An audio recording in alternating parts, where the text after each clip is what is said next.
आले हो संसारा सकळ हे अंते समयाचा करणे विचार वेचती सादर घटिका पळी मंगलती हि कन्या पुत्राधिक राहिला लौकिक अंतरपाठ अंते समयाचा करणे विचार वेचती सादर घटिका पळे तुका म्हणे देवांतरला दुरे तुका म्हणे देवांतरला दुरी डोळी अंधारी पडलिसे अंते समयाचा करणे विचार वेचती सादर घटिका पळे महायोग पीडे तटे भीमरत्यं वरं पुंडरीकाय मुनीन्द्री समागच्छ तिष्ठं तवानंद कंदं परब्रह्मलिंगं भजे पांडुरंगं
पांडुरंगा करू प्रथम नमन दुसरे चरणा संतांचिया त्यांची कृपादाने कथेचा विस्तार बाबाजी सद्गुरु दास तुका पंढरीच्या देवराया दंडवत तुझे पाया नमो विश्वरूपा विष्णुमाय बापा अपार अमोपा पांडुरंग विनवितो रंकदास मे सेवक वचन ते एक ऐकावे ओम नमो ज्ञानेश्वरा करुणा करा दयाळा तुमचा अनुग्रह लादलो पावन झालो चराचरी नमो सद्गुरु तुकया ज्ञान दीपा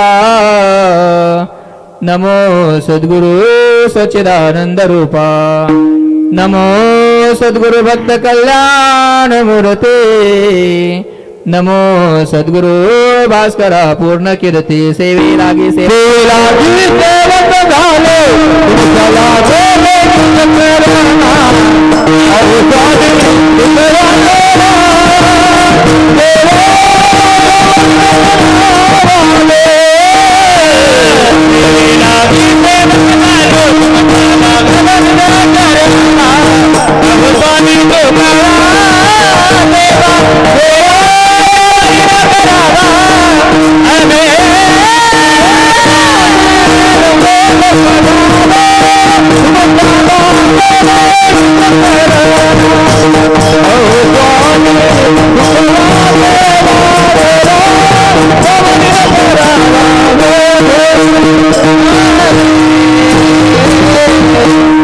लागी सेवक झालो तुमच्या लागलो निज चरणा अहो स्वामी तुकया देवा यावरी न करावा अभेरू त्रिशूळावरी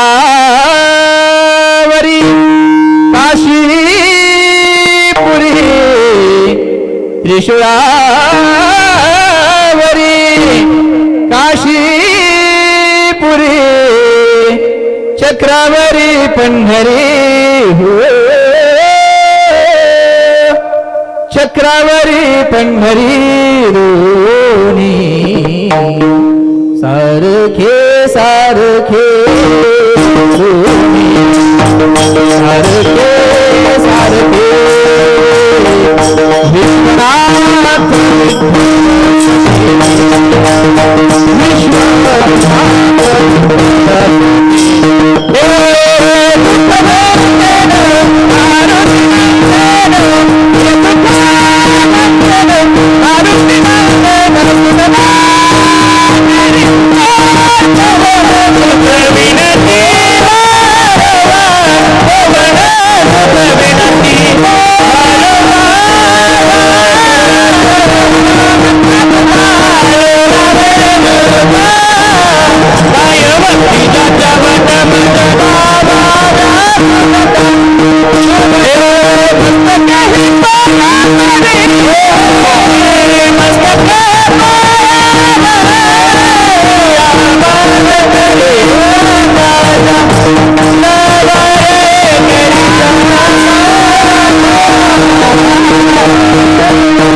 तेचे बंधू श्री चरण श्री गुरूंचे ते नमस्कारुनी आता सावधान ऐसे काय ते विचार आले हो संसारा सकळ हे अंते समयाचा करणे विचार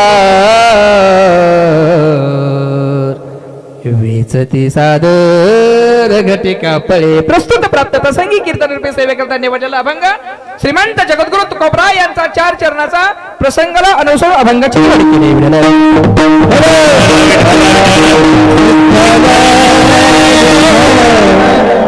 आज या ठिकाणी कैलासवासी जगोरावबा विरकर तसेच कैलासवासी द्रौपदाबाई जगो विरकर यांचं प्रथम पुण्यस्मरण आणि या प्रथम पुण्यस्मरणानिमित्त या ठिकाणी कीर्तनाचं आयोजन विठ्ठल.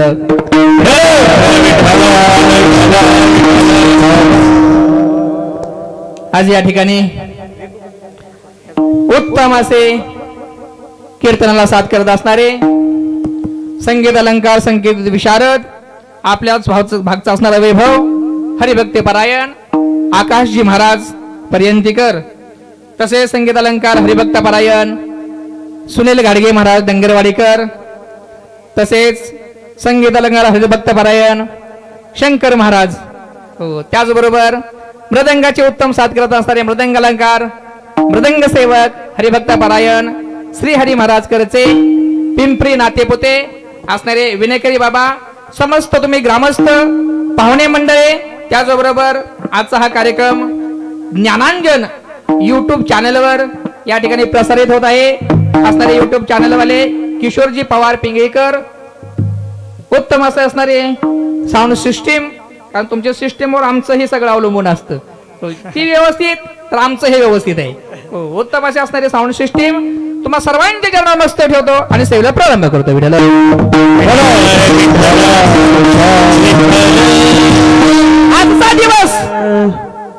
आजचा दिवस हा गेलेल्या व्यक्तीच्या जीवनातील फार आणि फार महत्वाचा असतो. आजच्या दिवसाला आपल्याला जरी एवढं महत्व नसलं तरी सुद्धा गेलेल्या व्यक्तीच्या जीवनातील आजचा दिवस फार आणि फार महत्वाचा असतो. म्हणून सर्वांना एक विनंती कुटुंबातील सर्वांना विनंती येणाऱ्या पाहुण्यांना सर्वांना एक विनंती अशी आहे आजचा दिवस हा दुःखामध्ये घालवायचा नसतो. आजच्या दिवशी गेल्या वर्षी आपण या ठिकाणी दुःख साजरं केलेलं आहे पण आज दुःख साजरं करायचं नाही कारण त्यांच्या जीवनात हा शेवटचा दिवस महत्वाचा असतो. पण महाराज वर्णन करतात शेवटचा दिवस गोड करायचा असतो. शेवटचा दिवस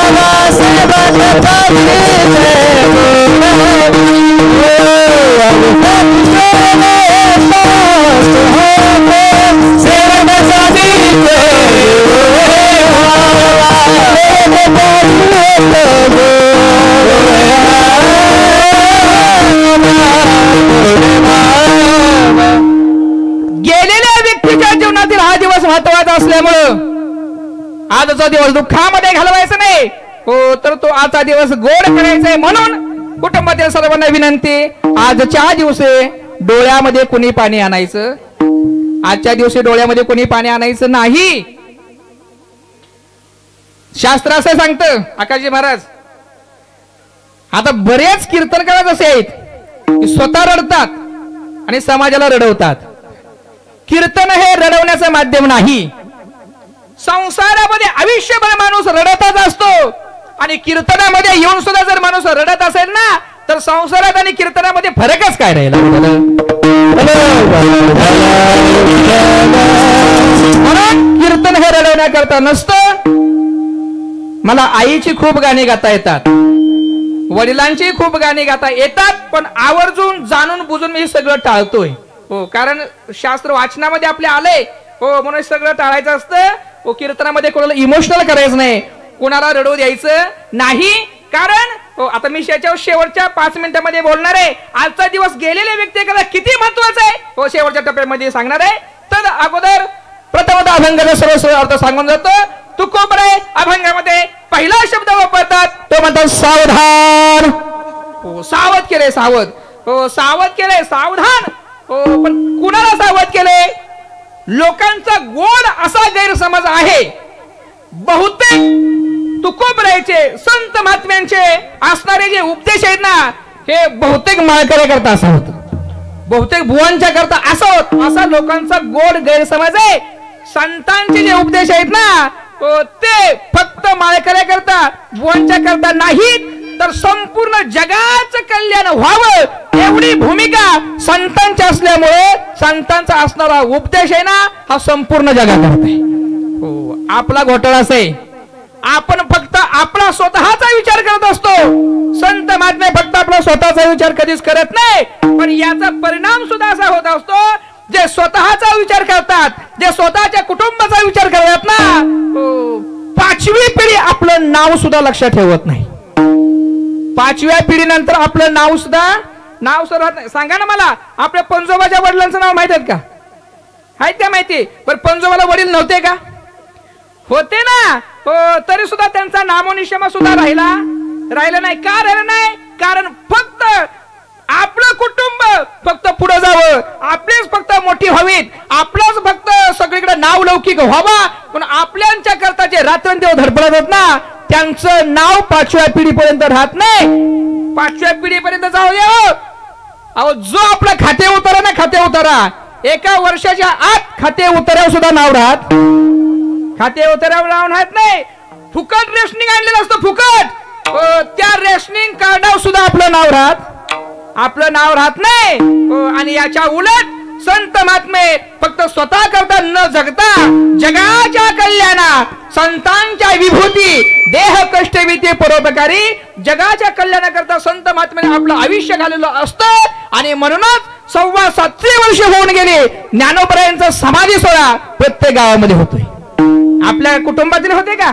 आपल्या गावातील होते का? नव्हते ना. तरी सुद्धा 7.25 वर्ष होऊन गेली. प्रत्येक गावामध्ये ज्ञानोबरायांचा समाधी सोहळा होतोय, तुकोबरायांचा बीजोत्सव साजरा होतोय. का होतोय? कारण त्यांनी संपूर्ण आयुष्य आहे ना, ते जगाच्या कल्याणाकरता व्यतीत केलेलं होतं, घालवलं होतं. आणि म्हणूनच त्यांची कीर्ती अजरामर आहे. उभारीला ध्वज तीही लोकावरी ऐसी चराचरी कीर्ती ज्यांची. सांगायचे संत महात्म्यांचा असणारा उपदेश आहे ना, वैयक्तिक माणसा करता नाही हो. महाराज सांगतात, कुणाला उपदेश केलाय? जो या संसारामध्ये माणूस म्हणून जन्माला आलेला आहे, त्या प्रत्येक माणसाला संत महात्म्यांचे उपदेश आहेत.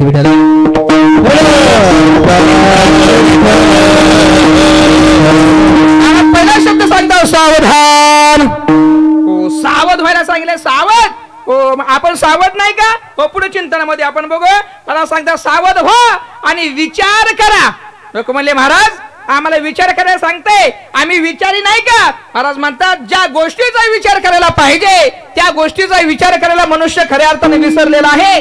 ज्या गोष्टीचा विचार करण्याची गरज नाही त्या गोष्टीचा मनुष्य मात्र विचार रात्रंदिवस करत असतो हो. संसार हा करावा लागत नाही, संसार हा आपोआप होत असतो. परमार्थ हा करावा लागत असतो.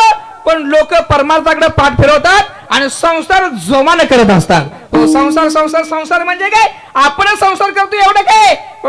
2-3 मुलं आपले असतात तरी रात्रंदिवस मनुष्य धडपडत असतो. दिवसाची रात, रात्रीचा दिवस, दिवस उगवल्यापासून दिवस मावळेपर्यंत, दिवसा लाईट नसली रातभर दाड्याव. हो, एवढा धडपडतो. अहो, संसार आपल्यापेक्षा इतर प्राणी चांगलं करतात. आपल्यापेक्षा इतर प्राणी चांगले संसार करत असतात. मला सांगा ना, ती कोंबडी असती, कोंबडी बघितली का? कोंबडी काही इकडे नाही, कोंबडी आहे ना. महिला मंडळीची विनंती, तुम्ही सगळे पुढे या. हे निळा कागद जोपर्यंत आहे ना तिथपर्यंत सगळ्यांनी पुढे.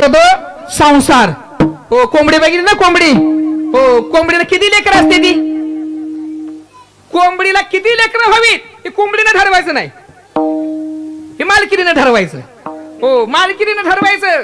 समजा एखाद्या कोंबडीला 20 जर लेकर असतील, हो 20 जर पिला असतील ना, ती सकाळची जर चरायला सोडली ना तर 5 या बाजूला, 5 या बाजूला, 5 पुढे 5 मागे, ही मध्ये अगदी हिटलरच्या राणीला talk talk talk talk talk करत चालत असते.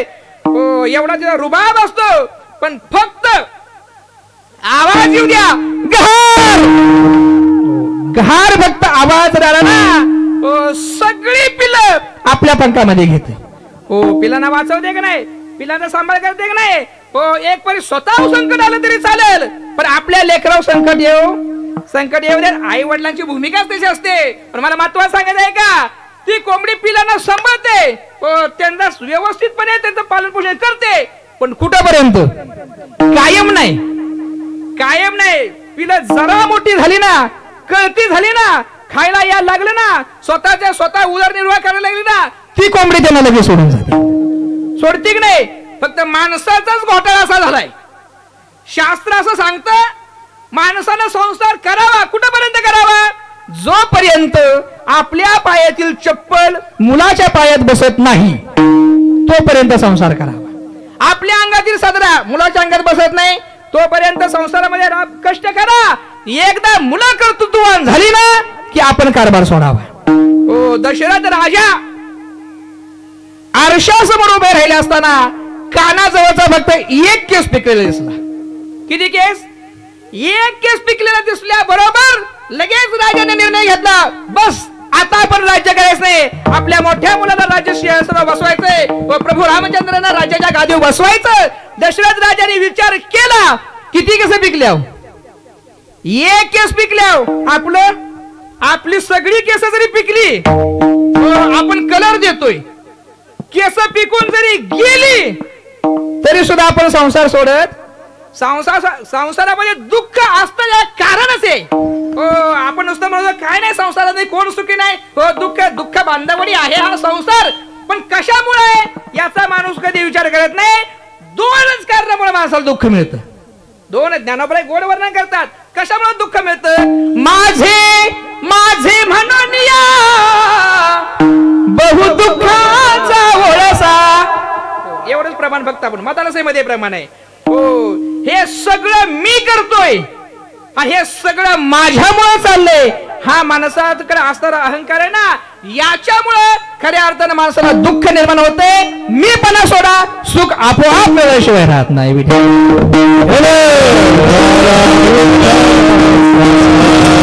मला सांगतात विचार करा, कोणत्या गोष्टीचा विचार करा? विचार त्या गोष्टीचा करायला सांगितले जी त्रिकालबाधी सत्य असणारी घटना, म्हणजे जो जन्माला आलेला आहे त्याला एक दिवस जावंच लागणार आहे. तो राजा जरी असला नाही, चौधरी जरी असला तरी या ठिकाणी आलाय जो, त्याला कोणाला राहता येणार? हो, कोणालाच राहता येत नाही. कारण आपण ज्या ठिकाणी जन्माला आलेलो आहोत ना त्याचं नावच आहे मृत्यूलोक. हो, हा मृत्यूलोक आहे. इथं जन्माला आलेल्या प्रत्येकाला जावंच लागतं, माणसाला जावं लागतं असं नाही. भगवान परमात्म्याने जरी या ठिकाणी अवतार घेतला ना तरी देवाला सुद्धा आपला अवतार संपवावा येत नाही.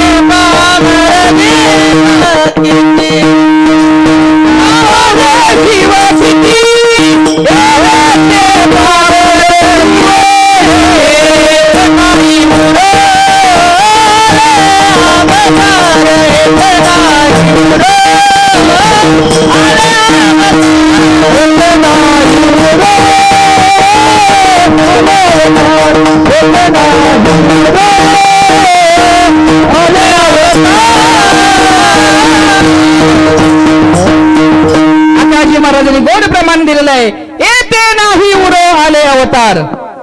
एरते पामर जीव किती भगवान परमात्मे जर या ठिकाणी अवतार घेतला असेल ना, तर देवाला सुद्धा आपला अवतार संपवावा लागलेला आहे. कारण हे आहे मृत्यू लोक. हो, मग आपलं काय, आपल्या प्रत्येकाला एक दिवस जावं लागणारच आहे. कोणीच या ठिकाणी थांबणार नाही, प्रत्येकाला जावं लागणार आहे. पण तरी सुद्धा आपण जाणार आहोत हे जरी माणसाला माहित असलो तरी सुद्धा हो या मानपानामध्ये, हो या संपत्तीच्या अहंकारामध्ये मनुष्य एवढा अडकून गेलाय, माणसाला असं वाटायला लागले माझ्या एवढा दुसरा कोणीच. हा खऱ्या अर्थानं माणसाला अहंकार निर्माण व्हायला लागलाय. हो सांगा ना मला, या मृत्यू लोकामध्ये माणसाला वैराग्य प्राप्त होतं. वैराग्य प्राप्त होत नाही असं नाही. हो वैराग्य प्राप्त होतं, पण कधी होतं, दुसऱ्याच्या अग्निसंस्काराला गेलं की मग वैराग्य प्राप्त होतं. हो मग दुसऱ्याला अग्नी द्यायचा कार्यक्रम जर चालू असेल ना, तोपर्यंत इकडे चर्चा चालू असते. नव तात्या, एक दिवस आपल्याला सुद्धा इकडं यावं लागणार. एक दिवस आपल्या करता सुद्धा सगळी भावकी पाहुणे रावळे हो सगळी गोळा होणार. एक दिवस आपल्या करता हो घरातील असतील, आपले जवळचे नातेवाईक असतील, हे सगळे आपल्या करता रडणार आहेत. हो एक दिवस आता आपण कितीही माणसामध्ये मनाने मिरवत जरी असलो ना, तरी आपल्याला एकट्यालाच एक दिवस जाळावं लागणार आहे. वैराग्य माणसाला प्राप्त होतं आणि मग त्यांची चर्चा चालू असते. कितीही संसार करा, कितीही कामधंदा करा, कितीही कमवा, शेवटी आपल्या बरोबर काही सुद्धा नेता येत नाही. जसं आलोय तसंच जावं लागणार आहे. चिंदी सुद्धा नेता येणार नाही. हे वैराग्य माणसाला प्राप्त होतं, पण कधी, दुसऱ्याच्या अग्निसंस्काराला गेल्यावर. हो आणि एकदा अग्निसंस्कार झाला, तिसऱ्याचा विजय कधी सांगितला, माघारी फिरलं की पुन्हा लगेच माणूस जो विचार करतोय, जाता जाता मोकळं जाण्यापेक्षा एखादं गवताचं वजन घेऊन जावं. हो पुन्हा संसारामध्ये अडकला जातो. वैराग्य प्राप्त होतं, पण तात्पुरतं वैराग्य प्राप्त होत असतं. महाराज वर्णन करतात, माणसाने विचार केला पाहिजे कोणत्या गोष्टीचा, अंती समयाचा करणे विचार वेचती साधन खट्टिका पडे. अंती समयाचा माणसाने विचार केला पाहिजे. मनुष्य रात्र देव धडपडत असतो, माणसाला वाटत असतं की सगळी माझी आहेत, यांच्या करता मी रात्रंदिवस धडपडतोय, ही माझ्या करता काही करू शकतील असं वाटतं. पण हा माणसाला वाटतं, पण महाराज सांगतात ज्यांच्या करता तुम्ही रात्रंदिवस धडपडत आहात ना, ती तुमच्या कामाला अंतकाळच्या वेळेला कुणी येणार, हो कुणीही येणार नाही. हो स्वतंत्र अभंगाच आहे, सोडविना तेव्हा माईबाप, हो सोडविना तेव्हा माईबाप, हो सोडविना बंधू, पाठीची बहीण, शेजेची कामीन दूर राहे. हो तो स्वतंत्र अभंग आहे. सगळ्यांची इथे यादी दिली आहे. हो जन हे सुखाचे दिल्या घेतल्याचे, अंतमा काळीचे नाही कोणी. त्यावेळेला फक्त आपण एकटाच. हो त्या ठिकाणी सोडवलं आपल्याला कोण नाही. पण माणसाला वाटतं हो ही माझी पिढी आहे, हो हा माझा वंश आहे, ही माझी मुलं बाळ आहेत, हे माझे मित्रमंडळ आहे, हे माझ्या कामाला येतील. महाराज सांगतात ज्यांचा तुम्ही विचार करताना ते तुमच्या कामाला येणार नाहीत. मंगल तीनोही कन्या पुत्राधिक. महाराजांनी एक उदाहरण दिले त्या ठिकाणी. उदाहरण असं दिलंय हो ज्या ठिकाणी सगळी जण हजर असतात. हो उदाहरण दिलंय लग्नातलं. आत्ताच लग्न वैशाख महिना संपला, ज्येष्ठ महिना चालू आहे, तरी सुद्धा अजून लग्नाची तिथी चालू आहे. लग्नातलं उदाहरण दिलंय महाराजांनी. महाराज वर्णन करतात, लग्न जोपर्यंत होत नाही, अक्षता शेवटच्या जोपर्यंत पडत नाहीत, तोपर्यंत काकाच्या हातामध्ये असणारा अंतरपाठ, हो अंतरपाठाला फार महत्व असतं. कुठपर्यंत महत्व असतं, हो त्या अंतरपाठावर स्वस्तिक चिन्ह टाकलेलं असतं. हो स्वस्तिक चिन्ह असतं. हो काका सांगत असतात, हो त्या नवरा मुलगा असेल, नवरी मुलगी असेल, दोघांना सांगत असतात, हो त्या स्वस्तिकडे लक्ष द्या, हो गणपतीचं स्मरण करा, कुळदैवताचं स्मरण करा, हो आपल्या दैवत आहे ना त्यांचे स्मरण करा. खायला देत असताना सुद्धा जिरा आणि साखर दिली जाते. आमच्याकडे सांगतात, इथं मला माहित नाही. खायला देत असताना जिरा आणि साखर दिली जाते. का दिली जाते? साखर तिखट असते आणि जिरं गोड असतं. ऐकलंय का नाही? साखर कशी असते? हो, साखरेचं वर्णन हो तुकोबराय करतात. साखर कळत जरी खाल्ली आणि नकळत जरी खाल्ली, जागेपणी खाल्ली आणि झोपेत असताना जरी खाल्ली तरी सुद्धा सर्वांगी साखर अवधी गोड, सर्वांगी साखर अवधी गोड, अवधी गोड, सर्वांगी साखर नाही पाठी मोठी अंधकार, नाही पाठी मोठी अंधकार, सर्वांगी साखर अवधी गोड, सर्वांगी साखर अवधी गोड, नाही पाठी मोठी अंधकार, नाही पाठी मोठी अंधकार,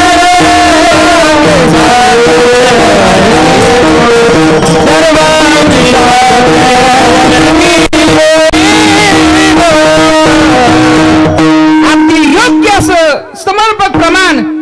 सर्वांगी साखर अवधी गोड. साखर कोणत्याही बाजून जरी खाल्ली तरी महाराज म्हणतात साखर कशी लागणार आहे? साखर गोडच लागत असते, पण जिरं तिखट लागतं. पण तिखट आणि गोडच का खायला देतात त्याला सुद्धा शास्त्र आहे. हो, आता मानत नाही ती. हो, काय काय जण तोंडात टाकते लगेच फेकून देते तिखट लागतं म्हणून. गुढीपाडव्या दिवशी हो आपल्या हिंदू धर्मातील पहिला दिवस आहे, पहिला सण आहे आणि 3.5 मुहूर्तापैकी सगळ्यात महत्वाचा दिवस म्हणजे गुढीपाडवा. गुढीपाडव्या दिवशी खायला काय देतात? काय देतात? गुळ आणि त्याच्या बरोबर लिंब असतो. बरोबर आहे ना? हो, लिंब. आता लिंब का दिला जातो त्याचं कारण असे, लिंब शरीराकरता एवढा महत्वाचा आहे. हो, बरेच रोग लिंबानं जातात. बरेच रोग लिंबानं जातात. पण लिंब लागतो कसा? कडू लागतो. आणि माणसाला असं आहे, कडू कधी खाऊ वाटत नाही. पण ऐका, शरीराकरता गोड औषधापेक्षा कडू औषध, हो कडू औषध फार चांगलं असतं, महत्वाचं असतं. पण एक दिवस सुद्धा आपण लिंब खात हो आणि खायचं वेळ आलीच तरी एक लिंबाचं पान आणि एवढा गुळाचा ढेकळा. हो, कडूपणा राहिला सुद्धा हो ते शरीराला पोषक आहे, पण माणसाला ते कळत हो. म्हणून तो ज्ञानोबा वर्णन करतात त्या कलियुगाचं, ये मृत्यू लोकीचे उपराटे.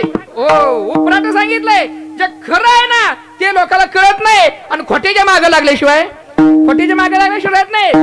जिरं तिखट असतं आणि साखर गोड असती, मग तिखट आणि गोड का खायला दिलं जातं याचं कारण असे, आतापर्यंत एकटा होता. कुठे बी जा, कुठे बी फिरायचं, 12-12, 1-1 वाजेपर्यंत मसोड मध्ये जरी फिरत बसलं तरी कोणी विचारायला नव्हतं ना. त्याच्यापर्यंत स्वतंत्र होता. पण आता जोपर्यंत ट्रॅक्टर एकटा आहे तोपर्यंत त्याला कसं बी वळवा येतं. थोडी जरी जागा असली ना त्यात घुसवा येतं. पण एकदा माग ट्रायली जोडली की कसं बी वळता येत नाही. तद्वत आतापर्यंत एकटा होता, आता एकटा राहिलेला नाही. आणि इथून पुढचा असणारा आयुष्य आहे ना, या पुढच्या आयुष्यामध्ये येणारे जे अनुभव आहेत ना, ते अनुभव फक्त गोडच असतील असं सांगता येत नाही. येणारे अनुभव गोडही असतील, येणारे अनुभव तिखटही असतील, पण ह्या दोन्हीचं साम्य करून, दोन्हीचा मेळ करून जर आपण व्यवस्थित राहिलो ना तरच तो संसार सफल होणार आहे. नाहीतर कोर्टाच्या वाऱ्या, घटस्फोट हो सारखेला ते कोर्टाच्या वाऱ्या चालवणार आहेत. हो, म्हणून खायला दिला याला शास्त्र आहे. म्हणून याला शास्त्र आहे. खायला का तिखट आणि गोड दिलं जातं तर या दोन्हीचा मेळ करून व्यवस्थित कोणी संसार आपला करायचा असतो. तो अंतर्पाठ पूर्वीचा काळ असा होता, अंतर्पाठ उंच असायचा, उंच. हो, कारण त्याला बी शास्त्र असं आहे, जोपर्यंत शेवटची अक्षता पडत नाही तोपर्यंत नवरा मुलानं नवरीचं तोंड बघायचं नसतं आणि नवरीनं नवऱ्याचं तोंड बघायचं नसतं. पण घोटाळा असा व्हायला लागला, अंतर्पाठ उंच असायचे, पोरं अंगठ्यानं लागली खाली वरायला. ते अंतर्पाठ फाटायला लागलं. काकाने विचार केला लग्नाकरीच अंतरपाठ बदलायला आपल्याला काय जमणार. हो काका म्हणायला लागले का लग्नाकरी फाटका घ्यायचा कसा. हो म्हणून काकाने अंतरपाठ कमी केलं. कमी कमी कमी कमी आता अगदी छाती एवढाच अंतरपाठ असतो. हो अंतरपाठ बी मोठं राहील नाही. हो अजून या समाजामध्ये विकृती निर्माण झाल्यात. काका सांगत असतात त्या स्वस्तिकडे लक्ष द्या, पण असणारी मित्र म्हणजे कशावर स्वस्तिक लक्ष अक्षर घेतात आणि त्या कानावर मारत असतात. हो त्या मुलांच्या कानावर काकाच्या तोंडावर मारतील. काय काय विकृती सांगता येत नाही. हो प्रत्येक वेळेला शब्द असतो सावधान. सावधान असतो शब्द, पण सावध कोण होत नाही. मला सांगायचं अंतरपणाला महत्व आहे कुठपर्यंत. शेवटची अक्षता पडेपर्यंत. एकदा शेवटची अक्षता पडली की अंतरपाठाचा काकाचा मेळ लागत नाही. हो हे अंतरपाठाचं उदाहरण दिलंय, लग्नाचं उदाहरण फक्त दिलंय, पण हे कशा करता दिलंय महाराज सांगतात. हो अंतरपाठ म्हणजे हे जोपर्यंत हे सगळं आपलं चांगलं आहे ना, जोपर्यंत हातपाय चांगले, जोपर्यंत कामधंदा पण करतोय, घरामध्ये सगळं व्यवस्थितपणे घेऊन येतोय, तोपर्यंत सगळी घरातली म्हणत असतात अण्णा अण्णा अण्णा अण्णा अण्णा. आता सांगायचं तुम्हाला पूर्वीच्या काळी लोक म्हातारी होऊन मरायची. आता हे असं सांगावं लागतं. या पूर्वीच्या काळी लोक म्हातारी होऊन मरायची, कारण आता म्हातारी होत, आता म्हातारी नाही. हो आता 40 वय की 40, 60 वय झालं की 60 की काठी, आणि 80च्या आतच हो ताटी होती. म्हणून सांगितलं पूर्वीच्या काळी म्हातारी होऊन मरायची. म्हातारे झाल्यानंतर शरीर कमजोर झालं ना की मान हलायची. मान बघा तुम्ही बघितलं असलेली म्हातारी माणसं. हो मान हलताना सुद्धा मान कशी हलायची याला शास्त्र होतं. हो मान हलताना म्हातारीची मान हलताना अशी उभी हलायची, आणि म्हातारीची मान अशी आडवी हलायची. आता ह्या का असं व्हायचं. म्हातारीची उभी का मान हलायची. आयुष्यभर म्हातारी सारखे सांगितलं अहो ऐकलं का साखर संपली आणा, भाजीपाला संपलाय आणा, किराणा माल संपलाय आणा, हो घरात जे काय संपलंय आणा आणा आणा म्हणजे मान उभी हलायची. जोपर्यंत म्हातारं शरीर चांगलं होतं, जोपर्यंत पैसा पाणी कमवत होतं, जोपर्यंत सगळं व्यवस्थित चाललं होतं ना, तोपर्यंत म्हातारं सगळं आणत होतं. पण एकदा हे शरीर थकलं, कामधंदा बंद झाला, पैसे येणं बंद झालं, आता म्हातारी म्हणते आणा, पण म्हातारा म्हणतंय आता नाही. हो आता नाही. हो आता नाही म्हणण्यामुळे म्हातारीची मान कशी आडवी हलायची. हो हे जन आपल्याला मानतात, सगळी मानतात कुठपर्यंत. महाराज गोड वर्णन करतात जवरी चरण तोवरी म्हणती माझा मानिती लहान थोर देह सुखाची आकाजा इंद्रिये मावळली आला बागुला आजा.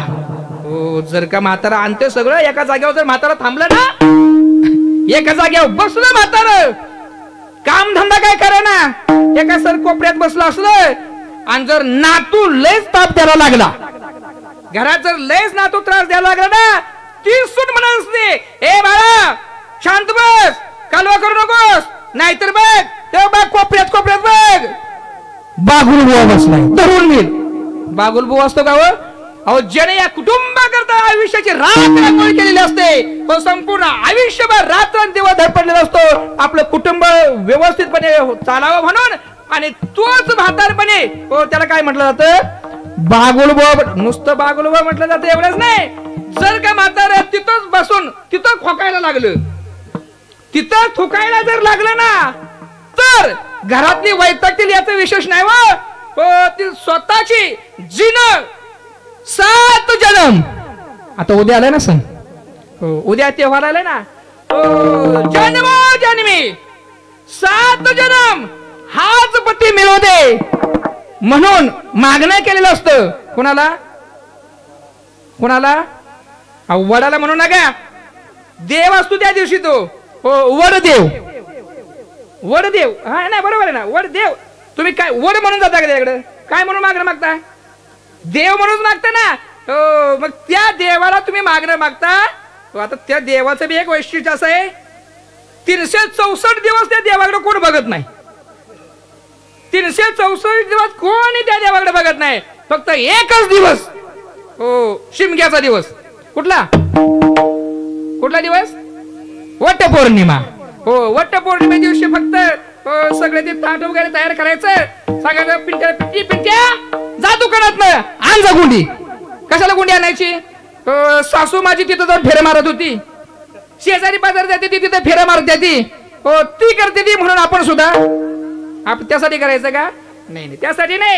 हो, आपल्या पतीला ऐका. आता पती म्हणजे कोण आहे ती ऐका. पती म्हणजे सर्वसामान्य नाही, पती सुद्धा देव आहे. हो, पती देव आहे. हो, फक्त त्या देवानं बी देवासारखं घरी यावं. पती देव आहे, पण देवानं देवासारखं यावं महिलांच्या जीवनामध्ये. जर खरा देव कोणता मानला असाल ना, तुमच्या जीवनातील पहिला देव म्हणजे पतिदेव आहे. आणि पुरुषाच्या जीवनातील खरा देव कोणता असेल ना, तर तो देव म्हणजे स्वतःचे असणारे आई वडील हे पुरुषाच्या जीवनातील देव आहे.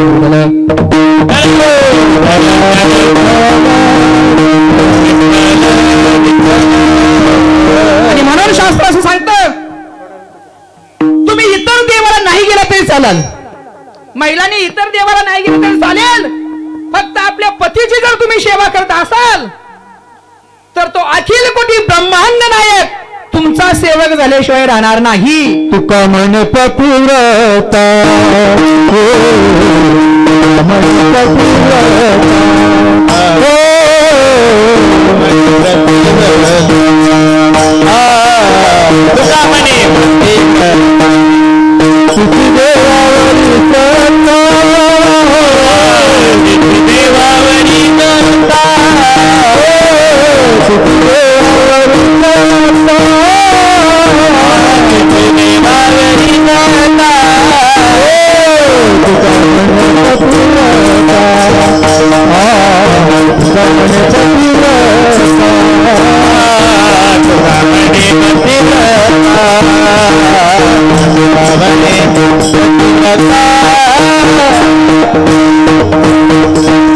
पतिव्रतेचं उदाहरण सांगतात, तुकोबरा वर्णन करतात.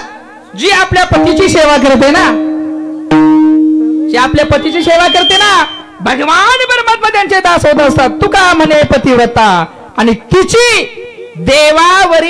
देवावरी सत्ता. हो, तुम्ही इतर कोणत्याही देवाला नाही गेला तरी चालेल. हो, पण तुम्ही म्हणाल पतीची सेवा करायला हा बिचारा घरी येताना लिजिम जर खेळत येते असला, कशी सेवा करायची? हो, देव आहे, देवानं देवासारखं राहिलं पाहिजे. हो, तुमच्या जीवनातील देव म्हणजे पतिदेव, आणि पुरुषाच्या जीवनातील देव म्हणजे हो स्वतःचे आई वडील.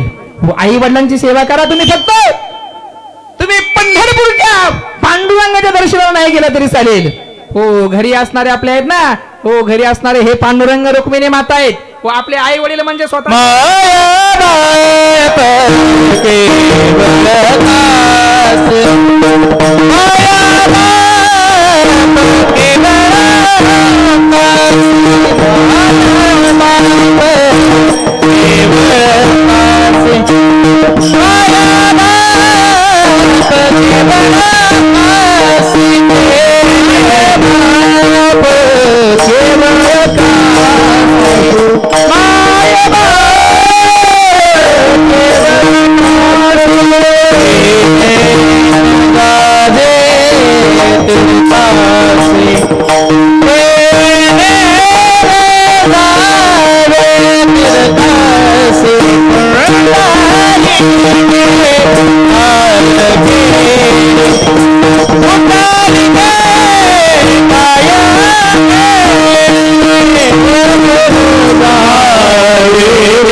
आहेत. जर आई वडील घरामध्ये उपास असतील आणि जर तुम्ही 500 माणसाला जर जेवण देत असाल ना, तर त्या अन्नदानाचं तुम्हाला कदापि पुण्य मिळणार नाही. अन्नदानाचं पुण्य आहे हो, पण आपले दैवत उपवासी आणि तुम्ही बाहेर 500 माणसाला जेवण घातलं ना तर त्याचं पुण्य मिळणार नाही. हो, तुम्ही म्हणाल आई वडील जर देव आहेत मग इतर देवाला जायचं नाही का? जावा, जाण्याबद्दल नाही, पण ऐका, जे आई वडिलांची सेवा करतात ना ते इतर देवाच्या ठिकाणी गेले, तीर्थाच्या ठिकाणी जर गेले ना तर तुम्ही दर्शन घ्यायच्या अगोदर देवाचं तो देव तुमचं अगोदर दर्शन घेतल्याशिवाय राहणार नाही. एवढं आई वडिलांच्या पायामध्ये पुण्य आहे. विठ्ठल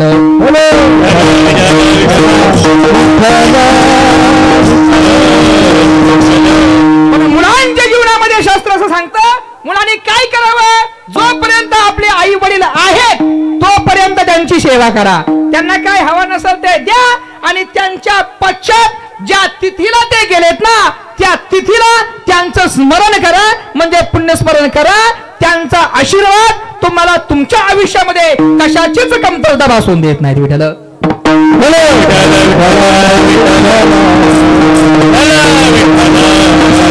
सांगत होत, जोपर्यंत हे सर्व शरीर मजबूत आहे, जोपर्यंत आपण सर्व काय व्यवस्थितपणे आणतोय ना तोपर्यंत सगळे आपली वावा करत असतात, सगळे आपल्याला मान देत असतात.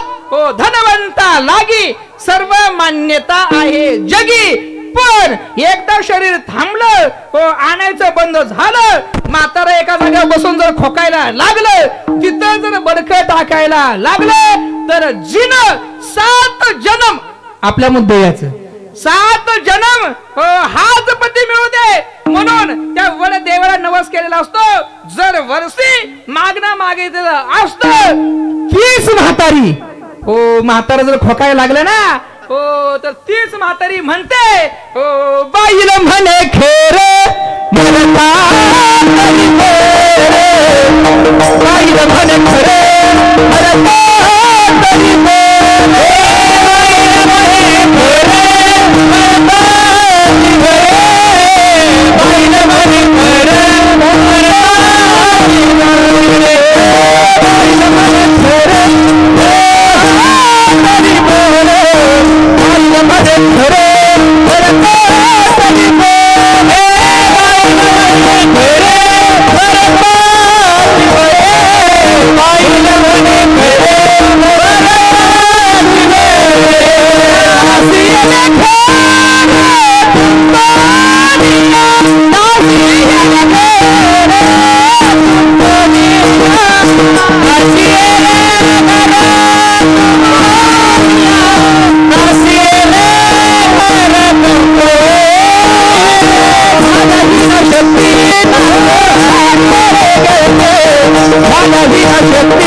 खर म्हणजे गाढव.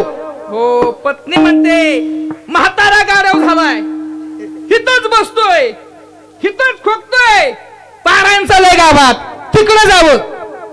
जवळ चांगलं होतं ना मजबूत तेव्हा कधी तिकडे मंदपाकडे जाऊन दिलं नाही. हो, तेव्हा राबवलंय, हो, काम धंदा करून घेतला आणि आता तिकडे जाय नाही, हिथंच खोकतोय, मरता तरी बरं. म्हातारी मध्ये एकदा मरा नका, एकदा या खटका मिटाना होय. हो, बाईले म्हणे खरं मरता तरी बरे, नासिले घर थुंकोण्या, इथं थुंकून सगळे खराब केले.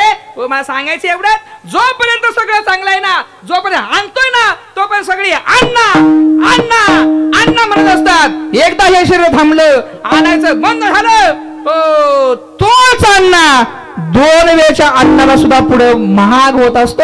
हो, ही समाजातील परिस्थिती महाराज सांगतात. हो, जर आयुष्यभर फक्त संसारात राबला, जर देव धर्म वारी कधी केली नाही, हो, संतांच्या गावाला कधी गेला नाही, दान धर्म कधी केला नाही, सत्कार्य जर कधी केलं नाही, तर मात्र भगवान परमात्मा आपल्यापासून दूर गेल्याशिवाय राहणार आहे. तुका म्हणे देव अंतरला दुरी डोळिया अंधारी पडली से.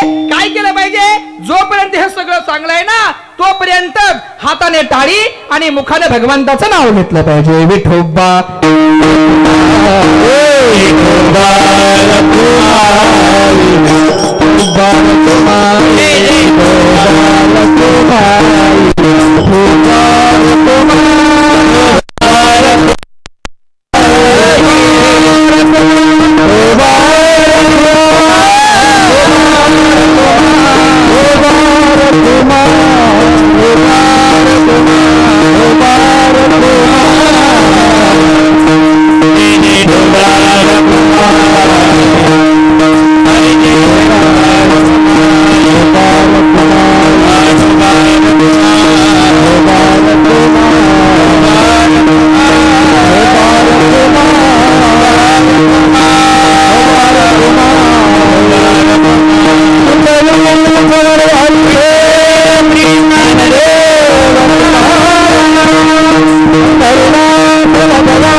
काय तो विचार आले हे संसारा सकळ हे अंते समयाचा करणे विचार विचते सादर खटिका पळे. अभंगाचा सरळ अर्थ प्रतिपाद्य विषय फक्त आपल्या समोर मांडलेला आहे. ऐका, आज या ठिकाणी कैलासवासी जगोरावबाई विरकर आणि कैलासवासी द्रौपदाबाई जगू विरकर यांचं प्रथम पुण्यस्मरण आपण साजरं करतोय. आतमध्ये बोलू नका, पाठीमाग बोलू नका. वेळ माझ्याकडे आजचा दिवस हा गेलेल्या व्यक्तीच्या जीवनातील फार आणि फार महत्त्वाचा असतो आणि म्हणून आजच्या दिवशी डोळ्यामध्ये कोणी पाणी आणायचं नाही. का आणायचं नाही? का जीवनातील त्यांचा दिवस महत्त्वाचा असतो? ऐका, माणसाला असं वाटतं एकदा माणूस मेला की गेला असं वाटतं, पण फक्त मनुष्यच देह असा आहे की माणसाला एकदा मेलं की लगेच जाता येत नाही. इतर पशु पक्ष्याचा जर विचार केला 83,99,999 योनीचा जर विचार केला ना तर ये योनी म्हणजे एकदा मेली की विषय मिटला. पण फक्त मनुष्यच देह असा आहे की या मनुष्य देहाला सद्गती प्राप्त करून घेण्याकरता 1 वर्षाची वाट बघावी लागत असते. 1 वर्षाची वाट बघावी लागत असते. म्हणून माणसाने काय करावं? एखादा मनुष्य जर संपलेला असेल ना तर त्या व्यक्तीबद्दल वाईट चिंतन कधीच करायचं नाही. कारण लोकांना सवय असते बोलताना चांगली बोलत नाही. ते एखादा माणूस गेला कळालं की म्हणते ती बरं झालं एकदाचा गेला, गावाची पिढा गेली. असा विचार कर. पण ऐका, मरण हे देहाला आहे, आत्मा अमर आहे, जीव हा अमर आहे. पण डायरेक्ट या देहातून तो आत्मा निघून गेलेला असतो. देह मी सांगतो फुलवाटाला जरा 2 मिनिटं सांगतो. फुलवाटाला देह त्या ठिकाणी पडलेला असतो पण जीवाची भटकंती तिथेच असते. जीव सगळं बघत असतो. कोण कोण काय काय म्हणतोय, कोण कोण कसं कसं रडतोय. काही जण समाज काय म्हणून रडत असतात, काही जण अंतःकरणापासून रडत असतात. मी माझ्या पद्धतीने सांगितलं तुकोबळे वर्णन करतात. सासू साठी रडे सून आणि भाव अंतरीचा एकही रडत असते आणि सूनही रडत असते. पण दोघीच्या रडण्यामध्ये जमीन आसमानचा फरक असतो. एखादी सून खरोखर आईसारखी रडते सुद्धा असं नाही, अपील नाही करता येत. एखादा अपवाद असतो सुद्धा पण त्यांच्या रडण्यामध्ये फरक असतो. पूर्वीचा काळ असा होता, गावातील एखादा मनुष्य जर संपला ना संपूर्ण गाव दुःख बाळगत होतं. लोक सुशिक्षित झाली, गावाचं दुःख भावकीवर आलं. अजून लोक सुशिक्षित झाली, भावकीचं दुःख बुडक्यावर आलं. अजून लोक सुशिक्षित झाली, बुडक्याचं दुःख फक्त घरावर आलं. हो, अजून एक सांगू का, एक शब्द तोरण म्हणून वापरतो, घरातील सुद्धा सगळेच दुःख पाळतील याची गॅरंटी नाही. या जीवाच्या चोचल्या पाय 3 दिवस घरामध्ये खायला मिळत नाही म्हणून बाहेर जाऊन धाब्यावर खायला लागले, याचा मात्र दोष लागल्याशिवाय राहत नाही. हो, याचा दोष लागल्याशिवाय राहत नाही. हो, शास्त्र असं सांगतं. मनुष्य एकदा आता असं झालंय या मोबाईल मुळे, एखादा मनुष्य संपलेला असला ना व्हॉट्सअपवर लगेच बातमी, हो कैलासवासी अमका तमका संपलेला आहे, आणि त्याच्या खाली लगेच बातमी असते, हो अंत्यविधीची वेळ. पाहुण्याला जरी फोन केला, अहो तुमचे पाहुणे गेले, पाहुणं सुद्धा पहिल्यांदा तिकडून विचारते मुलगा कुठे आहे, मुलगी कुठे आहे. जर सांगितलं ना मुंबईला आहे, ती सरळ म्हणते अजून 7-8 तास तरी काही येणार नाही, आताच जाऊन आपला काय उपयोग. हो, ही सगळ्या दुष्कृत्य. हो, एकदा तो संपूर्ण विधी तिथला झाला, ज्या वेळेला दहनाला घेऊन जातात, हो तर जीवाची भटकंती तिथं चालू असते. ती बघत असतं कोण कोण आलंय, आपण असताना कोण काय म्हणत होतं, आणि आपण नसताना खरोखर कोण कोण त्या ठिकाणी आलंय. हो, तो जीव त्या ठिकाणी बघत असतो. वाईट चर्चा एवढ्या करता करायची नाही, त्या गेलेल्या व्यक्तीबद्दल वाईट चर्चा एवढ्या करता करायची नाही. न जाणो पुढची गती त्या जीवाला कोणती मिळेल हे त्याच्या हातात नसतं, पण न जाणो त्याला पुढची गती जर पिशाच्या योनीमध्ये जर मिळालेली असेल आणि त्याच्याबद्दल आपण वाईट चिंतन केलेलं असेल तर त्याच्या तडाख्यात जर गावलं ना टकुऱ्या बसल्याशिवाय राहत नाही. हो, मग त्याला उतरवायला गाणगापूरला जावं लागेल. म्हणून गेलेल्या व्यक्तीबद्दल वाईट चिंतन कधी करायचं नाही. हो, शेवटचा तो अंत्यविधी झाल्यानंतर तो पूर्ण दिवस तो जीवात्मा त्याची भटकंती तिथंच असते. हो, अंत्यविधी झाल्यानंतर दहन दिल्यानंतर गावाच्या बाहेर त्या जीवाला जाता येत नाही लगेच. कुठपर्यंत? तिसऱ्याचा विधी होत नाही तोपर्यंत त्या जीवाला शिवाच्याही बाहेर जाता येत नाही. म्हणून शास्त्राप्रमाणे पहिलं 3 दिवस घरामध्ये चूल सुद्धा पेटवायची. हो, कारण तो जीव तिथं असतो, जीवाची भटकंती तिथंच असते, म्हणून चूल पेटवायची नसते. हो, आपण एवढ्या करता पेटवत नाही. पूर्व परंपरा आली, 3 दिवस घरात काय करायचं नाही, बावकी आणून देते, तेवढी आपली भुगी खायची आणि शांत बसायचं. हे शास्त्र नाही. शास्त्र असं आहे त्या जीवाची भटकंती तिथे असते, म्हणून 3 दिवस काय करायचं नाही. घरातल्या कुटुंबातील माणसांनी 3 दिवस शिवाच्या बाहेर सुद्धा जायचं. शिवाच्या बाहेर जायचं नसतं, कारण तो जीव तिथं असतो, म्हणून यांनी बाहेर जायचं नसतं, कुठेपर्यंत जायचं नसतं. तो जीवाची भटकंती तिसऱ्याची विधी होईपर्यंत, तिसऱ्याचा एकदा विधी झाला की मग तो जीव शिवाच्या बाहेर जातो. त्या जीवाची भटकंती शिवाच्या बाहेर जाते, पण कुठेपर्यंत? डायरेक्ट स्वर्गात नाही. फक्त शिवधडीला असणारी गावं पंचक्रोशीमध्ये त्या जीवाची भटकंती चालू असते. कुठेपर्यंत? 13व्याचा विधी होत नाही तोपर्यंत. म्हणून शास्त्र असं सांगतं, नियमानं 3रा झालाच पाहिजे, नियमानं 10वा झालाच पाहिजे, नियमानं 13वा झालाच पाहिजे. लोक आता एवढी बिजी झाली, एका दिवसात सगळं उरकायला लागली. हो, पण हा दोष आहे. याचा दोष मात्र लागल्याशिवाय, याचा दोष लागल्याशिवाय राहत नाही. एकदा 13व्याचं गोड जेवण झालं मग त्या जीवाची भटकंती स्वर्ग लोकापर्यंत चालू होती. हो, लगेच पोहोचता येत नाही. स्वर्गामध्ये पोहोचण्याकरता 1 वर्षाचा कालावधी असतो. तारखेवर नाही, तिथीवर 1 वर्षाचा कालावधी असतो. म्हणून तिथीला श्राद्ध घ्यायचं असतं. हो, तिथीला काय घ्यायचं? हो, कारण तिथपर्यंत भटकंती चालू असतो. आजच्या दिवशी त्या जीवात्म्याला स्वर्गाचे दरवाजे खुले होतात. मध्ये वैतरणा नदी लागते. आता त्याला अजून बरंच शास्त्र आहे त्याच्यामध्ये, गरुड पुराणामध्ये लय वर्णन केलंय. आपण आता शेवटच्या टप्प्यात जातोय. दरवाजे खुले होतात स्वर्गाचे, प्रवेश मिळतो, पण डायरेक्ट प्रवेश आहे कोर्टात. प्रवेश डायरेक्ट कोर्टात आहे. हो, आपण आरोपी म्हणून तिथं असतो. हो, आरोपीची जागा पिंजऱ्यात असते. पिंजऱ्यात उभं केलं असतं. हो, समोर जज बसलेले असतात. जज सर्वसामान्य नाही, ज्याचं वाहन रेड आहे ते जज आहेत. कुणाचं वाहन रेड आहे? सगळ्यांना माहित आहे, बघितलं मात्र कुणी? पण प्रत्येकाला एक दिवस त्याचं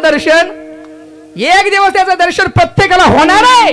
पण ज्यावेळेस त्यांचं दर्शन होणार आहे ना, त्यावेळेला आपली बोबडी वळलेली असणार आहे. हो, आपल्याला सांगता सुद्धा येणार नाही. हो, गिराईक आलंय म्हणून. हो, देव तो आलाय. हो, समोर जज बसले असतात. काही वेळानंतर त्या ठिकाणी वकील येतात. वकील सर्वसामान्य नाही. हो, वकील कोण आहे का? माणसाला प्रत्येकाला असं वाटतं माणूस आहे तोपर्यंत मी जे काही करतोय हे कुणालाच माहित नाही असं माणसाला वाटतं, पण तिघांना मात्र माहित असतं. हो, तिघांना माहित असतं. क्रमांक 1, आपण केलेलं कर्म आहे ते चांगलं कर्म आहे की वाईट कर्म आहे हे स्वतःच्या अंतर्मनाला माहित असतं. चांगलं केलेलं बी माहित असतं आणि वाईट केलेलं बी माहित असतं स्वतःचं अंतर्मन. क्रमांक 2, आपण केलेलं जे जे काही कर्म आहे ना भगवान परमात्म्याच्या तावडीतून ते काही सुटत, हो देवाच्या तावडीतून सुटत नाही तो. आणि क्रमांक 3, प्रत्येकाचं चित्र ज्याच्याजवळ गुप्त असतं त्याचं नाव आहे चित्रगुप्त, आणि चित्रगुप्त म्हणजे स्वर्गातील वकील आहे. हो, तो वकील असे पैसे देऊन बदली करणारा वकील नाही.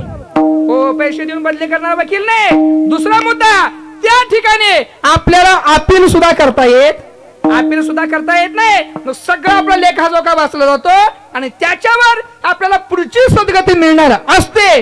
पण ते न्यायाधीश आहेत ना, जज आहेत ना, थोडं कन्सेशन देतात. थोडं कन्सेशन. काय कन्सेशन देतात? तुम्ही ज्यांच्या करता रात्रंदिवस धडपडलाय ते तुमच्या करता काही पुण्य जमा करतायत का हे पाहिलं जातं. मनुष्य गेल्यानंतर सुद्धा पुण्य जमा करता येतं का? जमा करतात. कसं? ऐका. शेवटचा केलेला अंत्यविधी, त्या ठिकाणी पसायदान म्हटलं असेल, अभंग म्हटलं असेल, त्याचं असणारं पुण्य, तिसऱ्याच्या विधीचं पुण्य, 10व्याच्या विधीचं, 13व्याच्या विधीचं पुण्य, त्यांच्या नावानं केलेलं अन्नदान, त्या अन्नदानाचं पुण्य, मासिक जर घातलं असेल ना तर त्या मासिकाचं पुण्य अन्नदानाचं असेल. आमच्या वारकऱ्यांच्या मध्ये प्रत्येक या विधीला भजन कीर्तन ठेवलं जातं. हे नामस्मरणाचं पुण्य, मासिकाला सुद्धा कीर्तन ठेवले जातात. याचं असणारं पुण्य आणि सगळ्यात जास्त पुण्य आजच्या दिवशी. आजच्या दिवशी सगळ्यात जास्त पुण्य जमा करतात. कसं? काकाने केलेला विधी. हो, आज केला पिंडदानाचा विधी, तो काकाने केलेल्या विधीचं पुण्य, पुजाऱ्यांनी वाजवलेलं सिंग. पुजारी बोलवलेत का? पुजारी बोलवावे. या कार्यक्रमाला तरी पुजाऱ्याला कायम बोलवायचं. पुजाऱ्याने एकदा तरी तिथे सिंग वाजवलं पाहिजे. तो पुजाऱ्याने वाजवलं सिंग, त्याचं पुण्य. त्यांच्या नावानं जर ज्ञानदान जर ठेवलं असेल, कीर्तन जर भजन जर ठेवलेलं असेल ना तर त्याचं पुण्य म्हणजे फक्त कीर्तन करायचं नाही. ज्या ज्या वेळेस तुम्ही सर्वांनी भजन केलंय ना तो त्या सगळ्याचं पुण्य ज्ञानोबराय वर्णन करतात. काय होतं? तो रामकृष्ण नाम सर्व दोषा हरण, जड जीवा तारण हरी. नामस्मरणामुळे सगळं पाठीमागचं दोष निघून जात असतात. आणि पुष्पवृष्टी झाल्यानंतर होणारं अन्नदान, हो या अन्नदानाचं पुण्य तेही जास्तीत जास्त 2 वाजेपर्यंतच होणाऱ्या अन्नदानाचं पुण्य मिळतं.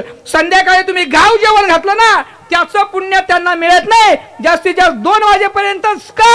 कारण कोर्ट दिवसभर वाट बघत नाही, म्हणून कीर्तनकाराने सुद्धा 12:15च्या आत आरतीसह उरकावं. ज्ञानेश्वर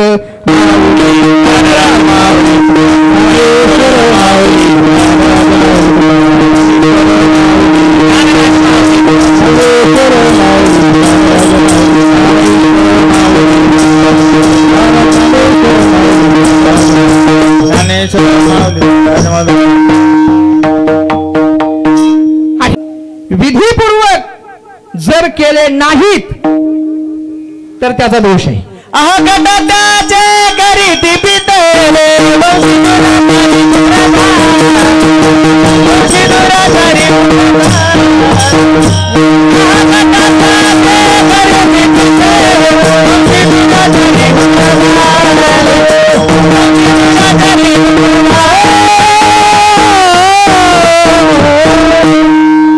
जर विधीपूर्वक नाही केलं तर त्याचा दोष आहे. आणि जर हे सर्व विधीपूर्वक जर केलं हो तर तुका म्हणे पित्री आशीर्वाद देती,